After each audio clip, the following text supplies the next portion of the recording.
사무엘상 7장 3절입니다. 사무엘이 이스라엘 온 족속에게 말하여 이르되 만일 너희가 전심으로 여호와께 돌아오려거든 이방 신들과 아스타롯을 너희 중에서 제거하고 너희 마음을 여호와께로 향하여 그만 섬기라. 그리하면 너희를 블레셋 사람의 손에서 건져내시리라. 아멘. 오늘 이제 48문 새롭게 시작합니다. 제1계명이 가운데에 내 앞에 서란 말씀이 우리에게 특별히 가르치는 것은 무엇입니까?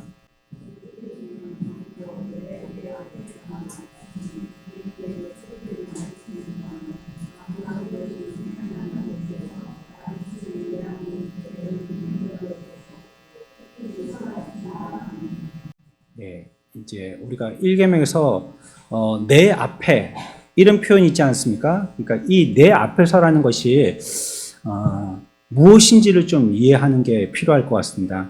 48문은 전체적으로 1계명에 대해서 얘기할 때 우상을 섬기지 말라는 뜻을 가르치고 있거든요. 그건 여러분들 다 아실 거고요. 그런데 이 우상을 섬기지 말라 할 때 내 앞에 서라는 이런 식의 표현을 쓰고 있는 겁니다.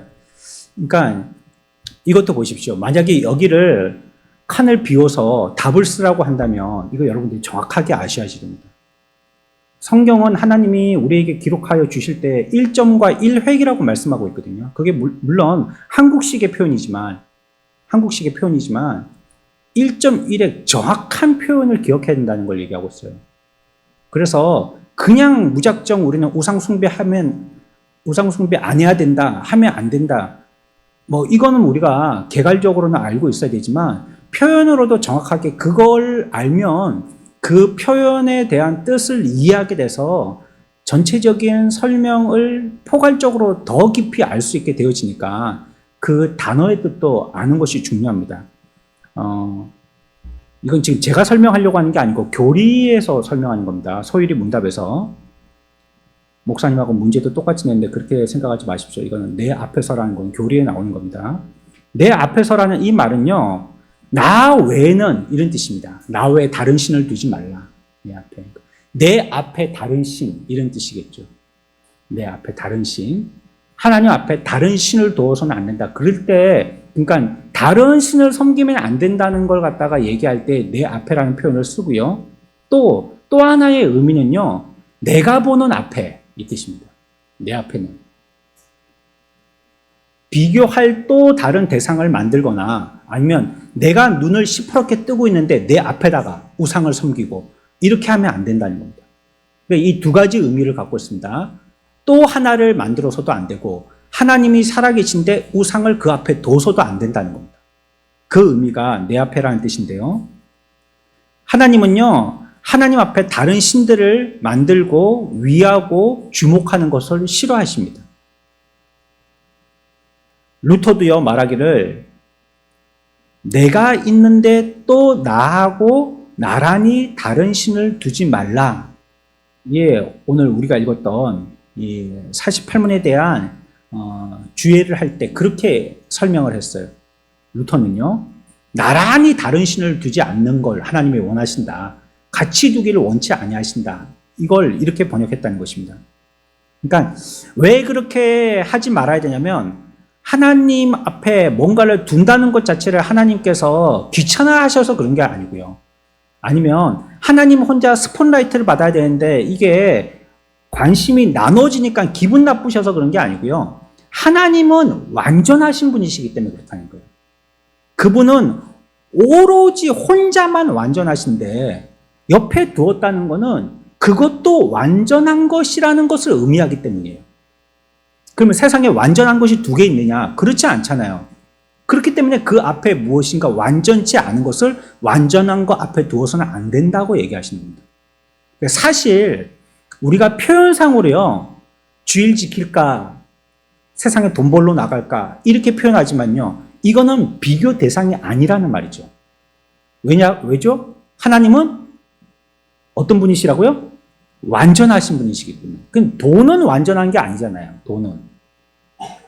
돈은 완전한 게 아니잖아요. 내가 오늘 믿음으로 어떻게 살까? 아니면 세상 친구 따라서 뭘 할까? 이 세상 친구들은 완전한 게 아니잖아요. 그래서 하나님과 비교 대상으로 그 앞에 두어서는 안 된다는 겁니다. 만약에 진짜 하나님과 같은 완전한 신이 또 있다. 그러면 한번 견뎌볼 수 있죠. 객관식 문제를 선택하듯이 둘 중에 한 가지를 내가 선택하면 되는 겁니다. 내가 취사 선택하는 거죠. 내가 원하는 것, 내 취향에 맞는 걸 한 개 뽑으면 되는 거죠. 그런데 한 개는 O고 한 개는 X라면 X는 뽑으면 안 된다 이 뜻이죠. 그거는 불완전하기 때문이라는 겁니다. 그래서 그분은 완전하시기 때문에요. 하나님을 섬길 때 우리는 어떻게 섬겨야 된다고요?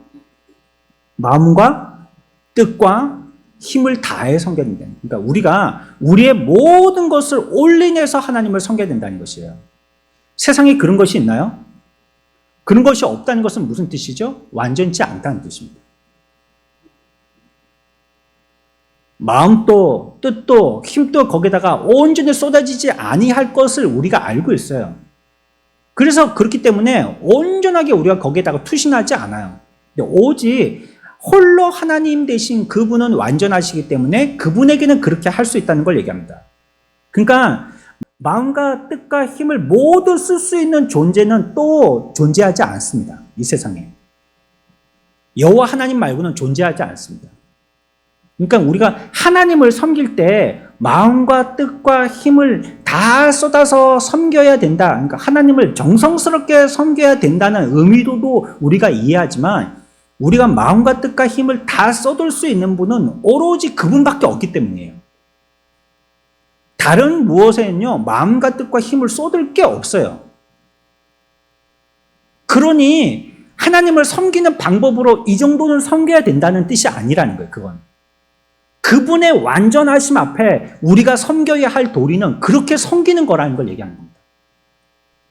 그러니까 우리가 섬겨야 할 대상에 대해서 우상을 숭배할 때는 성경적인 표현으로 표현한다면 뭐라고 하냐면 우상을 섬길 때는 대충 적절하게 섬겨라. 그렇게 해야지만 성경적인 표현이 되겠죠. 왜냐하면 우상은 대충 적절하기 때문에 그냥. 온전하거나 완전하지 못하기 때문에. 뭐 내가 돈을 섬길 때에도 돈을 섬겨서는 안 되지만요. 돈도 온 마음과 힘과 정성을 다해서 섬기는 건 아니거든요. 그 적절하게 해라 그냥 그건. 적당하게 하는 거다. 뭐 자녀에 대해서 소망을 가지는 것도 적당하게 하는 거다 그거. 그게 우리가 마음과 뜻과 힘을 다할 게 아니다. 내 건강 유지하는 거 그 적당하게 하는 거야 그거. 그게 신이 되어서 마음과 힘과 뜻을 다 거기 쏟아서는 안 돼. 직장 정하는 거 적당하게 하는 거야 그거. 적당하게. 그러니까 이 세상에 완전하지 않은 걸 갖다가 완전한 취급하는 게 마음과 힘과 뜻을 다하는 겁니다. 거기다가. 그러면 그게 나한테 우상이 된 거예요. 그래서 내가 무엇인가를 의지하고 또 그것을 지지하고 그것과 함께 하고자 하고 할 때에 내 마음과 뜻과 힘이 거기에 다 기울어졌으면요. 이건 벌써 일계명을 범한 것입니다. 하나님 취급했다는 것이거든요. 하나님과 같이 여겼다. 이런 뜻이 되기 때문에 그렇습니다.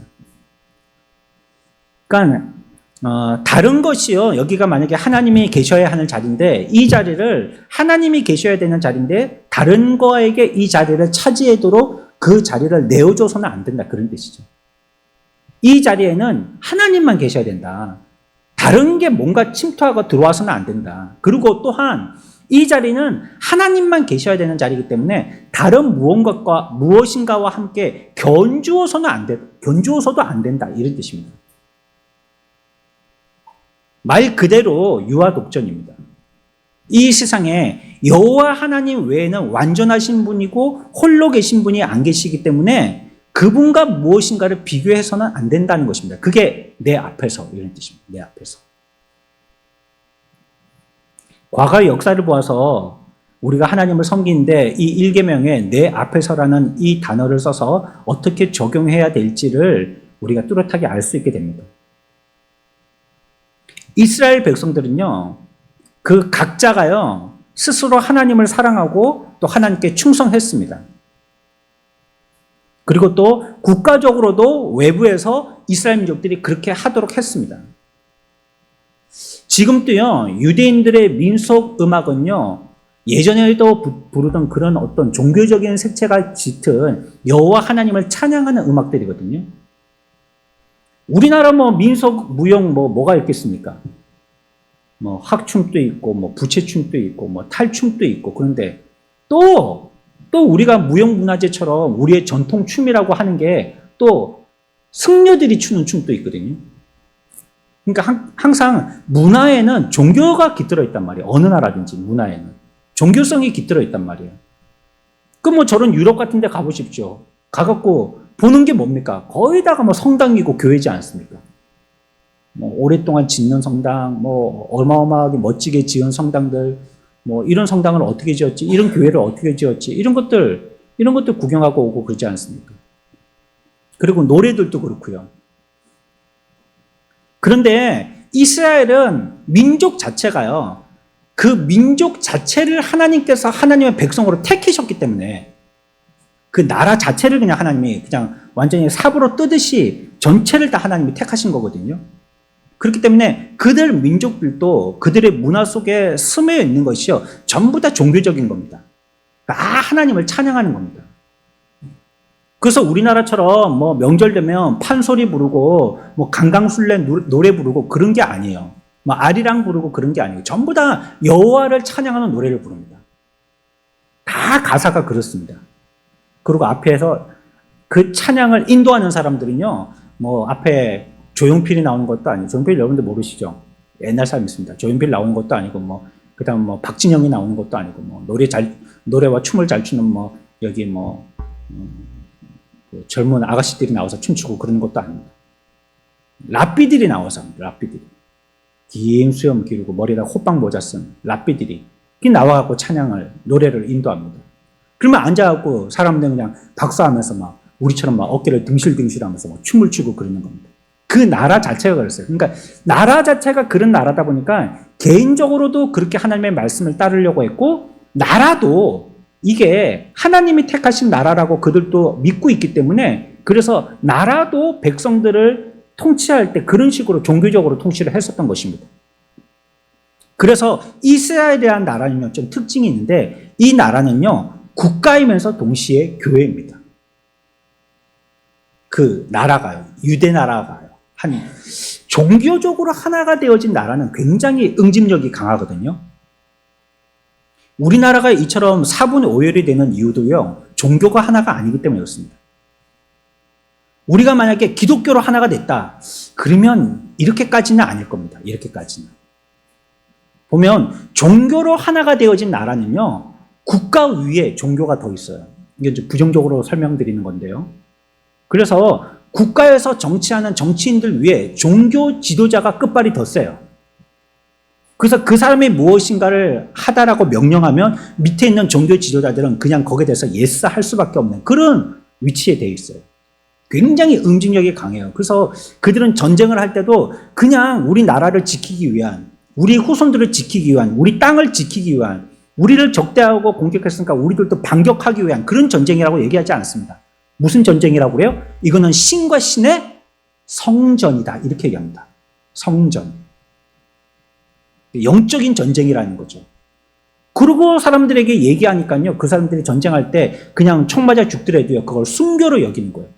가슴에다가 폭탄 메고 가서 자살을 하더라도 그걸 순교로 생각하는 거예요. 그리고 후손에게도 그런 것들을 할 때에 두려워하지 말라. 너는 순교해서 하늘나라 천국에 좋은 데 간다. 이걸 자꾸 그들에게 암묵적으로 가르치죠. 그래서 사사시대 때는요, 사사시대 마을마다요, 장로들, 유사들, 또 재판장들, 이런 사람들을 세웠습니다. 그래서 그 사람들을 통해 가지고 국가로서의 통치할 역할들을 하게 하였어요. 뭐 하게 했습니까? 법을 세우고 국민들의 질서를 다스렸단 말이에요, 이 사람들이. 또 제사장은 어떻게 했습니까? 백성들 가운데에서 율법이 무슨 뜻인지 그 율법을 가르쳤습니다. 때로는 그 율법의 가르침대로 살지 못했던 사람들은 그 사람들을 책망하기 위해서 간혹 누가 나타나기도 했죠? 사사들이 나타나기도 했습니다. 그래서 너희들 왜 말씀에 이렇게 기록되고 있는 그 말씀대로 못 살았어 하면서 그들에게 정신 차리도록 혼내키기도 했죠. 때에 따라서는. 이렇게 해서요, 그 유대 나라라는 나라는요, 내적으로 스스로가 길러야 할 신앙하고 외적으로 통치하고 같이 이루어지는, 이걸 같이 갖고 가는 그런 나라였던 것입니다.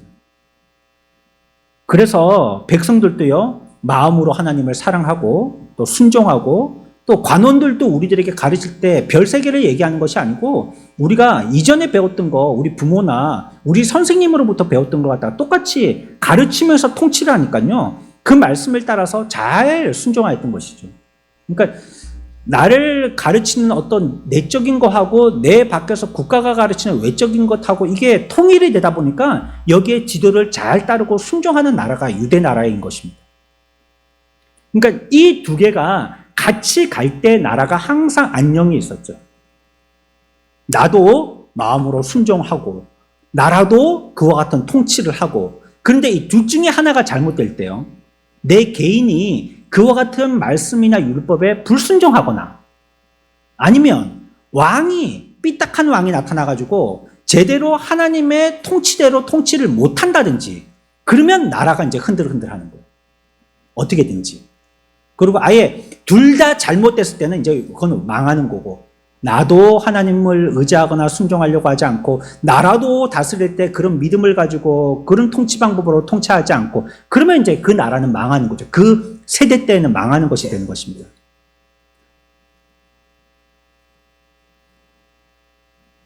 충실히 계명을 행하지 않고 백성들의 믿음이 해이해지고 세운 간원들도 정신을 못 차리고 잘 다스리지 못하여서 죄가 자꾸 쌓여나가고, 마침내 그 죄가 자꾸 쌓이다 보니까 백성들도요, 잘못 다스리는 잘못 다스림으로 인하여서 백성들도 잘못 믿게 되어서 하나님을 사랑하지 않고 하나님에게서 멀어지게 되어지고요. 또 나라의 장로들이라든지 나라의 교사들이라든지 이들이 하나님의 율법하고 교훈의 뜻을 충분히 잘 설명하고 이들에게 꼼꼼하게 가르쳐야 되는데 그렇지 않게 되어질 때에 나라는 흔들리게 됐던 것입니다. 유대라는 나라가. 그런데 좀 이상한 건요, 신약에 보면 이런 율법을 잘 가르쳤고 그 국가적인 제도는 계속 지속되어졌는데, 이거 내적으로 그 사람들을 가르쳐야 할 사람들 있죠. 그 사람들이 신약 시대에도 여전했단 말이에요. 우리가 잘 가르치기로 기억하고 있는 그룹들이 있지 않습니까? 예수님 시대에 욕만 많이 들어먹었지만 어떤 사람들이었습니까? 바리새인들, 또 서기관들, 또 세리들, 이런 사람들은 공부 많이 해서 잘 배우고 잘 가르치는 사람들이었단 말이에요. 그런데 그때 보면 나라가 흔들흔들 했다는 건 예수님이 오셔가지고 그들의 가르침을 갖다가 이게 원점으로 돌려야 된다라고 이렇게 혼내킬 정도로 지금 잘못 가르치고 있다라고 얘기하고 계시잖아요. 예수님이. 바리새인하고 서기관이 제일 표적이 됐잖아요. 주님께 대하여서. 그러면 그게 왜 그랬을까요? 국가제도는 그대로 있고 개인적으로 내가 잘 믿고 순종하고 이렇게 해야 되는데 뭐 이게 지금까지 뭐 신약 때까지 잘 되어 왔다면 이게 혼낼 일이 없는데 왜 예수님 시대에 와가지고 그렇게 대응통 혼나는 그런 결과를 맞이하게 됐냔 말이에요. 이게 그러니까 국가든지 자기 개인이든지 이걸 정확하게 바르게 세세하게 또 양심을 다해서 내 마음에 진실하게 배우고 그러지 않았다는 증거입니다. 이게.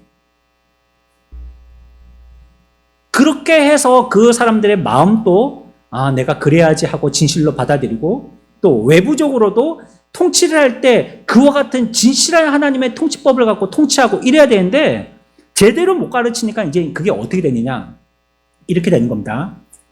무조건 이렇게 해야 돼라는 규칙을 얘기하기만 하는 겁니다. 무조건. 사람들이 그렇게 해야 될 이유를 이해를 못하는 거예요. 왜 그렇게 해야 되는지. 그게 잘못 가르친 겁니다. 내가 왜 이렇게 해야 되는지를 모르는 겁니다. 사실 이와 같은 폐해가요, 한국교회도 계속 나타나고 있거든요. 우리는 예전에 어른들, 우리의 신앙의 선배들로부터 그냥 무언으로 배운 것이 있습니다. 신앙생활은 어떻게 하는 건데. 이렇게 하라라고 배운 것들이 있습니다. 그 일에 대해서 왜라고 의문을 가져본 적이 없어요. 그때는. 그냥 가르치면 배우는 그런 시대였기 때문에. 근데 오늘날 되니까요, 사람들이 많은 정보와 지식을 얻게 되어지면서요, 예전에 당연하게 여겼던 걸 이제는 의문을 제시하는 거예요. 주일날에는 일찍 와야 돼. 예배할 때는 앞에서부터 앉아야 돼. 헌금은 미리 준비해야 돼. 정성으로 잘 넣고 집에서 빽빽하게 써가지고 그래갖고 봉투에 넣어서 그것도 돈도 호주머니에서 아무 돈이나 꺼내는 게 아니고 새 돈으로 꼬깃꼬깃한 돈이면 하다못해 다림질할 때 다림질 해서라도 넣어가지고 깨끗하게 잘 준비돼서 와야 돼. 교회 올 때는 좋은 옷, 비싼 옷은 못 입는다 할지라도 깨끗한 옷으로 잘 준비하고 와야 돼. 말씀드릴 때는 앞에서 정신 차리고 목사님이 뭘 말씀하시는지 튀기는 침도 로얄젤인 줄 알고 아멘으로 잘 받아 먹어야 돼. 이러면서 우리들은 배웠단 말이에요. 근데 요즘엔 그렇게 안 합니다. 요즘엔 그렇게 안 하죠. 어떻게까지 하는 시대가 되었습니까? 뭐 예배야 유튜브로도 들을 수 있고 교회 나와서도 들을 수 있는데 뭐 굳이 교회 나와서 예배 드릴 필요가 있나. 유튜브 돌리면 뭐 1시간 앉아가지고 30%뿐이 못 듣는 거 계속 돌려 듣다 보면 뭐 50%, 80%를 듣게 되는데 그게 훨씬 더 낫지 않나. 뭐 이런 시대가 되어졌고요. 아, 예배 뭐 조금 뭐 편하게 할 수 있는 거지 뭐. 이런 식으로 되어졌단 말이에요. 그러니까 그 예전에 우리 신앙의 선배들이 가르쳤던 그 선배들의 내용들이 왜 그렇게 해야 되는지에 대해서는 충분한 설명이 없었던 것이 사실이에요. 근데 그러한 형식만을 답습하다 보니까 우리도 배운 걸 후손에게 가르치는데 후손 세대에는 이제 우리 세대하고는 달라가지고 자꾸 퀘스천 마크를 붙이거든요. 그러니까 부모는 답답하긴 한 거예요. 설명하는 걸 못 배웠기 때문에 설명을 하지 못하는 겁니다. 어이구 저 믿음 없는 놈 이러면서 가슴만 치는 겁니다. 어이구 답답한 놈 저거 어이구 저거 믿음이 언제 들어갈라나 이러고 있는 거예요. 근데 사실은 그건 정확하게 자기도 배우지 못하고 정확하게 가르치지 못해서 그런 거죠. 이 구약시대 때 신약시대에 넘어오면서 이들이 잘 배우지 못한 것이 그런 것이었죠. 진심으로 또 그 계명에 대해서 충실하게 진실되게 가르치고 배워야 할 사명이 있음에도 불구하고 그들은 그렇게 하지 못해서요. 자꾸 이제 어떻게 했냐. 해왔던 것들에 대해서는 그걸 무너뜨릴 수가 없으니까요. 해왔던 식은 계속 한 겁니다. 그래서 되어지면 시간이 이제 100년이 지나고 200년이 지나면 하나님이 하라고 하셨던 그 말씀의 진실성은 사라져버리고요. 뭐만 남느냐? 외형만 남게 되는 겁니다. 껍데기만. 그리고 형식만 남게 되는 겁니다. 형식. 오늘날의 교회도 마찬가지입니다. 이 말씀이 왜 그런지 이걸 진짜 파고 파서 거기에 대한 충분한 내용을 숙지하고 그 뜻을 우리가 진실로 아멘으로 내 마음에 받지 못하면 어떻게 해야 됩니다. 어떻게 하라고 했습니다. 그건 이렇게 합니다. 그러면 나중에 어떻게 하냐. 시간이 가면 갈수록 더 두꺼운 내 사이에 두꺼운 껍데기가 생기는 거예요. 내 나름대로 신앙에. 갑옷과 같은 두꺼운 껍데기가 생기고 마는 거예요. 부드러워서 뭐든지 흡수하고 뭐든지 아멘하고 해야 되는데 그렇지 못한 그냥 이 정도 했으니까 됐어 하는 자기 나름대로의 어떤 선을 갖다가 경계를 긋고 그걸로서 만족하게 되는 것이죠. 관원들이요.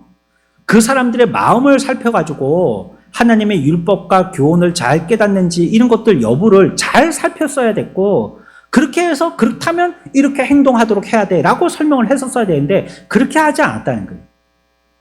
국가는 전체를 통제하다 보니까 잘 가르치기가 힘드니까 말이죠. 그래서 우리 목자들이 해야 될 일이 그런 거죠. 우리 목장 식구들을 세세하게 살피는 겁니다.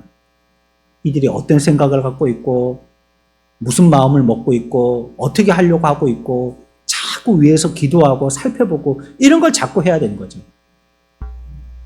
그러지 않고 우리가 자꾸 어떤 것들 우리가 해야 될 의무, 지시 이런 것들만 너무 강조하게 되어지다 보면 우리들도 어느새 형식화가 되어지고요. 외식화가 되어질 수밖에 없게 되는 거죠. 자꾸 그 유대인들의 신앙이 시대가 흘러갈수록 점점 그렇게 된 겁니다.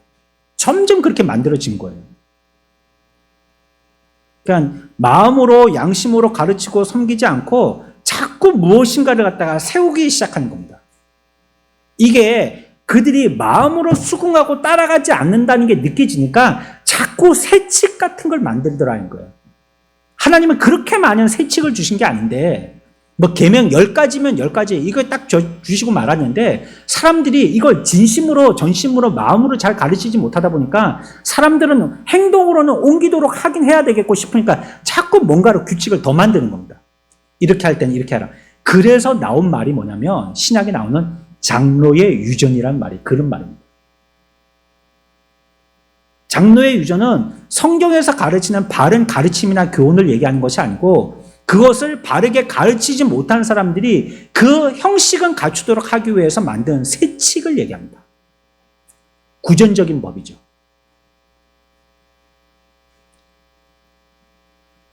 그래서 사실은 똑같은 단어를 쓰고 있지만 의미는 조금 다르지만요. 그래서 개혁주의가 왕성했던 17, 8세기 때만 해도 그때의 장로는 무엇을 하는 사람이었었냐면 성도들의 가정을 방문하여서 성도들의 마음을 살피는 사람이 장로였습니다. 그 사람들이 어떤가, 어떤 마음을 갖고 있나. 그리고 우리가 다음 주에 성례식을 하잖아요. 그것처럼 성례식을 하기 한 주 전에는 특별히 성례식에 참여할 수 있는 마음의 자세가 되어 있는지도 확인하러 갔습니다. 장로들이. 그래서 회개해야 될 것을 회개 안 하거나 잘못 범한 이런 죄가 있는데 여기서 돌이키지 않거나 그러면 그들을 교훈하고 회개를 요청하고 이번 한 주간 동안 뭐 특별히 하나님 앞에 더 마음을 기울여서 내 속에 있는 것을 토로해내고 성례에 온전한 자로 쓸 수 있도록 이렇게 준비시키는 이 일을 장로가 했던 것이죠. 그런데 이제 이게 잘 안 되는 이유가 그와 같은 것이십니다. 똑같은 말을 반복하는 것이지만 자기가 여기에 대해서 잘 배우고 잘 따르지 못하다 보니까 사람들에게도 잘 가르쳐야 되는데 그걸 못 가르치는 겁니다. 그러나 형식은 그대로 패스시킬 수 있거든요. 여러분들이 2025년에 무슨 분과를 맡았다. 그 분과에 해야 될 일들을 일목요연하게 적으면요. 2026년에 다른 사람이 부장을 맡더라도 그 일을 그 사람한테 토스하면 됩니다. 그 형식이기 때문에. 그러면 그 사람이 받아서 뭐 첫 달은 조금 삐걱거리겠지만 두세 달쯤부터 적응하면서 잘 해나갈 수 있죠. 그러나 정신을 바르게 가르치는 건 그렇게 못하는 거예요.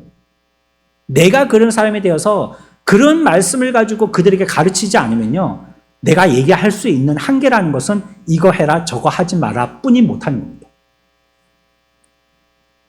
그래서 오늘 우리가 내 앞에서라는 이 말에 대해서는 우리가 하나님 앞에서 다른 것과 비교하여서 이렇게 하지 말라는 것이고 하나님이 계신데도 불구하고 이런 의미로서 내 앞에서라는 말을 썼는데 이것은 우리가 하나님을 섬길 때에 우상이라는 어떤 이름의 꼬리표를 붙이는 것만을 생각할 게 아니라 우리가 신앙이라는 태도를 가지고 접근할 때도 그렇게 해야 된다는 겁니다.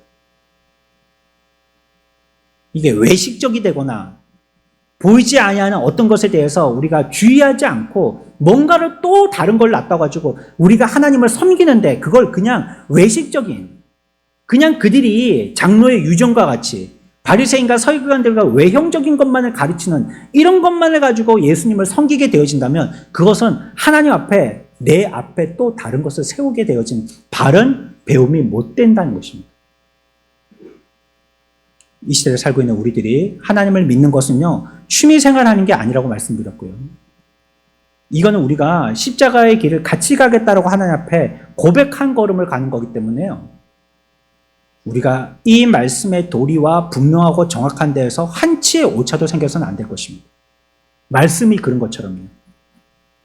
우리 앞에 우리의 마음을 뺏으려고 하는 이 세상의 정권을 잡고 있는 사탄 마귀와 계속 대적하고 깨어서 기도하여서 우리는 오로지 유일하신 하나님 여호와 하나님만을 섬기고 그분께만 순종하는 믿음의 승리의 삶을 사는 우리가 되기를 축원합니다.